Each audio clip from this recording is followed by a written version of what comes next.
Woman doesn't know her date from Tinder is dangerous. On November 20th, 2018, Grace Mullane, a young English backpacker, embarked on a 2-week journey to New Zealand following a 1.5-month exploration of South America. Her adventure, however, took a dark turn when she vanished in Auckland just 10 days after her arrival, prompting immediate concern from her family and friends. Initially treated as a missing persons case, the investigation soon escalated into a homicide probe, uncovering grim details that captured global attention.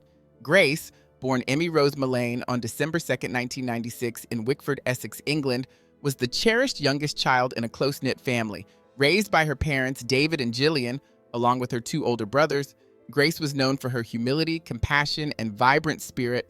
Her family described her as a joyful presence, deeply connected to those she loved. The suspect, Jesse Kempson, was swiftly apprehended and charged with Grace's murder. The connection between Grace and Kempson, who met in Auckland, became a central focus of the investigation. The question of why Kempson targeted Grace remains deeply troubling, and the meticulous police work that led to his capture is a testament to the determination to bring justice for Grace. In this episode of True Crime Stories, I'm your host, Mark, and today we delve into a case that reverberated across continents. What began as an exhilarating solo travel experience for Grace, eager to immerse herself in New Zealand's breathtaking landscapes and rich culture, quickly morphed into a tragic narrative. As the search intensified, a series of unsettling discoveries pointed investigators towards a sinister path.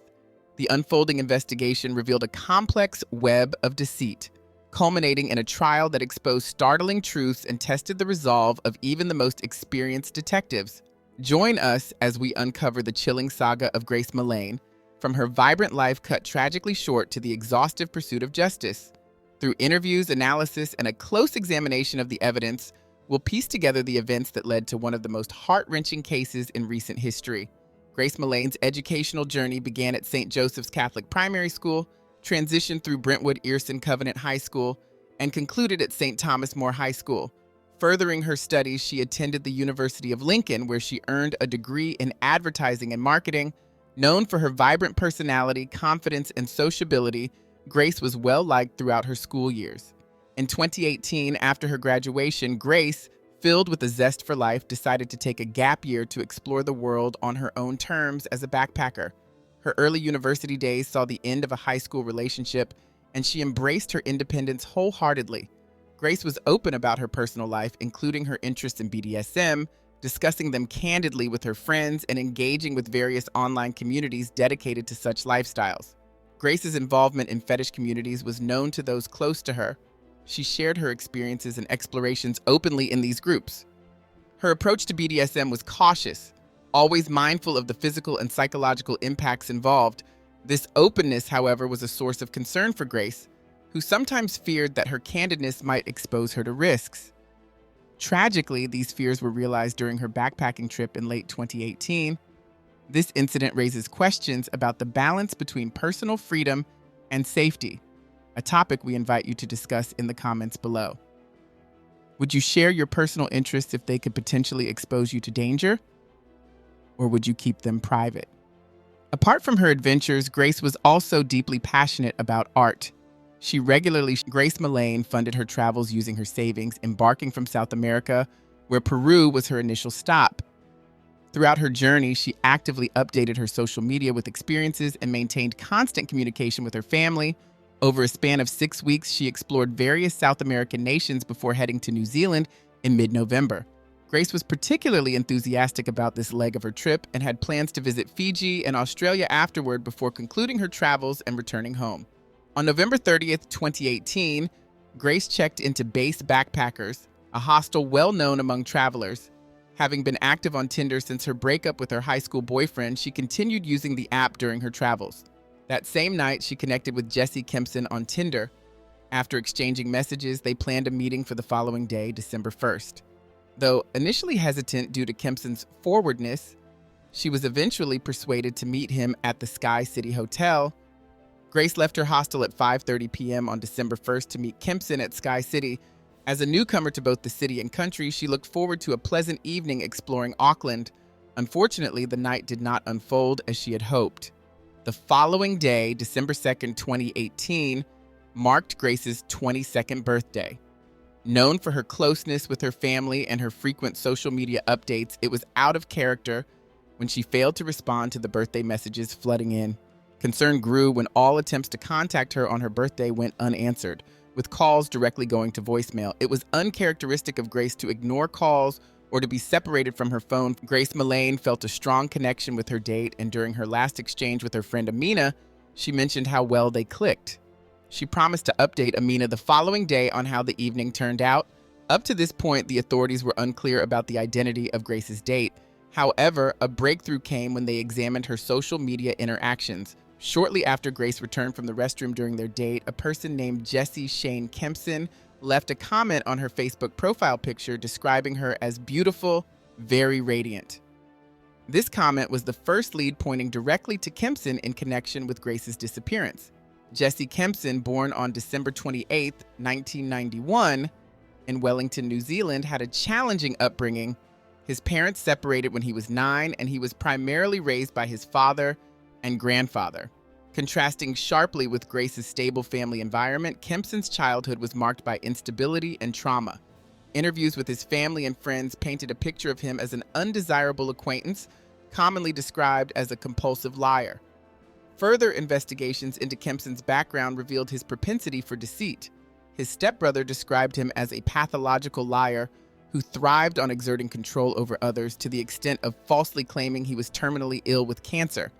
Kempson's landlord was similarly deceived, initially believing Kempson was a high-earning top manager at Woolworths, only to discover that it was actually state benefits paying his rent. Kempson had misled others about his career as well. Some thought he was a successful businessman, others a professional softball player. In reality, he was employed as a telephone sales operative, a job from which he was fired for lying on the very day he met Grace Mullane. Once the link between Kempson and Grace's disappearance was established through the Facebook comment, the police quickly identified him as a person of interest. When officers arrived at his apartment to investigate further, Kempson was not initially present. Upon his return and citing the police, he immediately attempted to turn away and hide his face, indicating his awareness of the situation's gravity. One officer spotted Jessie Kempson attempting to conceal his identity and initiated a chase, attracting the attention of onlookers. The police quickly apprehended him and brought him in for questioning. During the interrogation, Kempson explained his initial skepticism about meeting Grace from Tinder, citing concerns about the prevalence of catfishing on the platform. He claimed that their date at Sky City concluded amicably with a hug and a kiss, and they parted ways with intentions to stay in contact. However, the investigators were skeptical of Kempson's account, especially in light of the CCTV footage they had reviewed. The video clearly showed Kempson and Grace exiting an elevator together and walking toward his apartment, contradicting his claim of having parted ways immediately after their date. Further scrutiny of Kempson's background revealed more troubling details. He was estranged from most of his family and had recently claimed to be diagnosed with anxiety. A particular post on his Facebook page, made a few weeks prior to meeting Grace, caught the investigators' attention. In it, Kempson appeared remorseful and sought forgiveness from those he had wronged, admitting that his arrogance and selfishness had ruined many personal relationships. This revelation aligned with descriptions from women Kempson had previously dated, who characterized him as overbearing and controlling. Despite initially presenting himself as sophisticated and well-dressed, his demeanor quickly changed, often delving into inappropriate questions about his date's sexual histories and prying for personal details.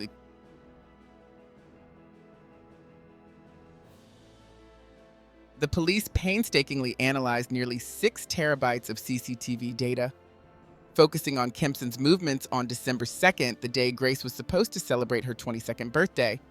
One particular segment showed Kempson entering an elevator in his apartment building early in the morning at 8 a.m. Jessie Kempson's actions on December 2nd, 2018, began with him alone in his apartment building's lobby, moving towards the atrium at Elliott, where he proceeded to the baggage area.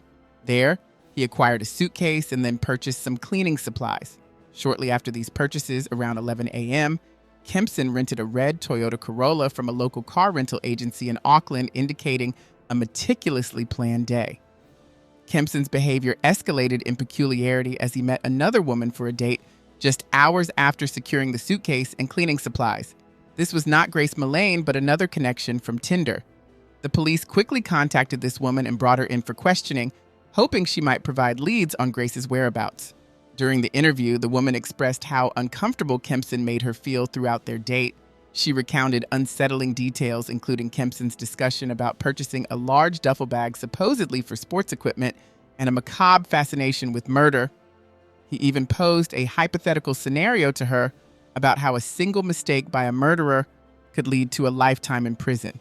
Kempson further shared a disturbing story with his date, claiming he knew someone who had accidentally killed his girlfriend during a sex act involving strangulation. According to Kempson, the incident ended tragically and the man was charged with manslaughter. He didn't stop there. He ominously noted to his date that police dogs are unable to detect bodies buried deeper than 4 feet underground. Clearly unnerved by the conversation, the woman decided to end the date early. As she prepared to leave, Kempson offered her a ride, which she declined. Despite the date's disturbing turn, Kempson appeared unfazed and continued with his plans. He went on to rent a rug cleaning machine later that day, telling the rental company employees that he needed it to remove red wine stains from his carpet. This action, coupled with his earlier acquisitions, painted a grim picture of Kempson's intentions and his attempts to cover up any evidence of wrongdoing. On the evening of December 2nd, 2018, Jesse Kempson returned to his apartment building, visible on CCTV footage, carrying a cleaning machine into his apartment just before 9 p.m. Approximately 30 minutes later, he reappeared in the building's elevator, this time maneuvering a trolley loaded with 2 heavy suitcases. Kempson then loaded these suitcases into the trunk of his rented red Toyota Corolla before heading back to the lobby. The following morning, on December 3rd, Kempson embarked on another dubious outing, purchasing a shovel during his shopping trip. His subsequent stops included a dry cleaner, where he dropped off the suitcase, and a car wash, where he was recorded thoroughly power washing the rental car. The same vehicle was returned to the rental agency 2 days later on December 5th. Meanwhile, citywide CCTV footage captured Kempson disposing of bags and Jesse Kempson's narrative continued as he described to the authorities the events that transpired after their initial sexual encounter. He claimed that Grace escalated their activities by spanking him, then choking him around the neck, and subsequently asked him to reciprocate the act. According to Kempson, they ended up on the floor, and afterward he went to the bathroom to shower. He admitted to accidentally falling asleep in the shower, and upon returning to the bedroom in the dark, he didn't notice Grace's presence, assuming she had left the apartment. However, Kempson recounted a shocking discovery the next morning when he found Grace's body on the floor, noticing blood seeping from her nose. He vehemently maintained that their encounter was consensual and intensely physical but not fatal, claiming he had not murdered her. This account conflicted sharply with the physical evidence found by police in his apartment, where the carpet was heavily stained with what was confirmed to be Grace's blood, suggesting a more violent interaction. Upon further interrogation about the whereabouts of Grace's body, Kempson finally conceded and led the police to a secluded area in the Waitakere Ranges, approximately 12 miles west of Auckland. It was there, at around 4 p.m. on December 9, 2018, that the authorities discovered Grace Mullane's body.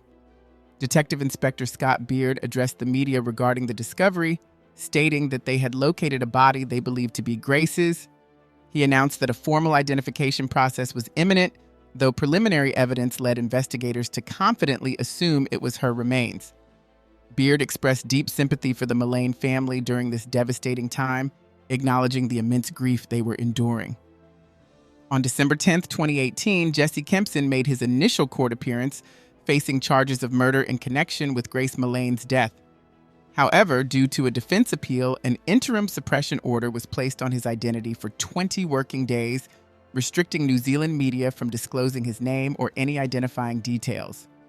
Despite the suppression order effective in New Zealand, international media outlets were not subject to this ruling.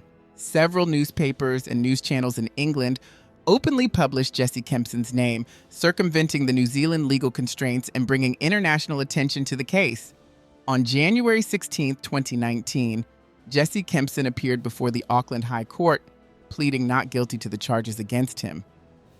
At this time, his identity remained under suppression, a situation his legal team was keen to maintain, pending further appeals.